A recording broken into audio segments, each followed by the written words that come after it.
గౌరవనీయులు మన రాష్ట్ర ముఖ్యమంత్రి వర్యులు రేవంత్ రెడ్డి గారు, మన ఉప ముఖ్యమంత్రి వర్యులు మన జిల్లా వాసులు బట్టి విక్రమార్క గారు, పొంగులేటి శ్రీనివాసరెడ్డి గారు, మన రెవెన్యూ మంత్రివర్యులు, వ్యవసాయ శాఖ మంత్రివర్యులు తుమ్మల నాగేశ్వరరావు గారు, వీరందరి ఆదేశానుసారం ముఖ్యంగా తెలంగాణ ప్రజల ఆరోగ్యం పట్ల ముఖ్యమంత్రి వర్యులకు మన మంత్రివర్యులకు ఉన్నటువంటి ప్రత్యేకమైన శ్రద్ధతోటి గౌరవ మా ఐఎన్టీయూసీ జిల్లా అధ్యక్షులు కొత్త సీతారాములు గారి ఆదేశానుసారం, అదేవిధంగా నా పేరు కొండ పద్మ, నేను రిటైర్డ్ ఎంపీడీఓని, ఐఎన్టీయూసీ జిల్లా మహిళా అధ్యక్షురాలుగా నిన్న నియామకం కావించబడ్డ ఈరోజు మా ఐఎన్టీయూసీ తరఫున గజ్జి సూర్యనారాయణ గారు వారి ఆధ్వర్యంలో ఈ యొక్క కార్యక్రమాన్ని, హెల్త్ చెకప్ కార్యక్రమాన్ని నిర్వహించడం జరుగుతూ ఉంది.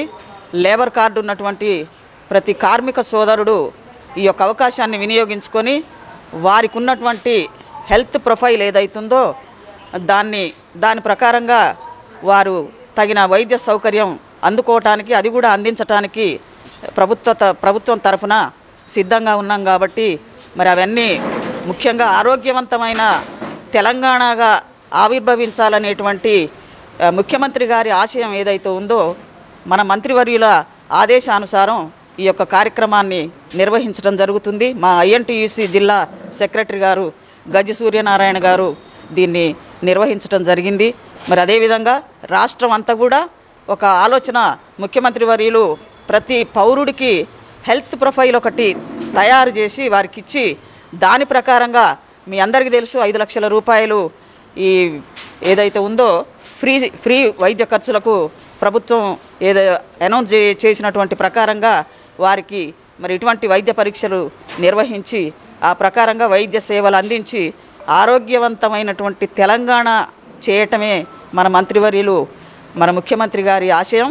అదేవిధంగా వారికి ఈ సందర్భంగా అత్యంత శుభవార్త ఏంటంటే, రైతులందరికీ కూడా 2 లక్షల రూపాయల రుణమాఫీ కార్యక్రమం ఈ రోజు నుంచి ప్రారంభిస్తున్నాం.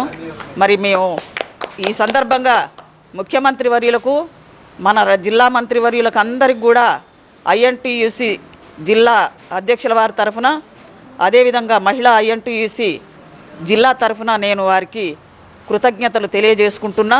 రైతుల కళ్ళల్లో ఈ రోజు నుంచి ఆనందం ఎలా ఉంటుందో, అన్నమాట ప్రకారంగా ఎన్ని రోజులైతే డెడ్ లైన్ పెట్టినారో ఆగస్టు 15 అంటే, మరి జూలైలోనే ఆ యొక్క కార్యక్రమాన్ని నిర్వహించి ఈ ప్రభుత్వం ప్రజల పట్ల, రైతుల పట్ల, రైతు కూలీల పట్ల, అదేవిధంగా కార్మికుల పట్ల ఎంత శ్రద్ధ, ప్రేమ కలిగి ఉందో మరొకసారి నిరూపించుకున్నారు. మరొకసారి మేము మన రాష్ట్ర ప్రభుత్వానికి ధన్యవాదాలు తెలియజేస్తున్నాం.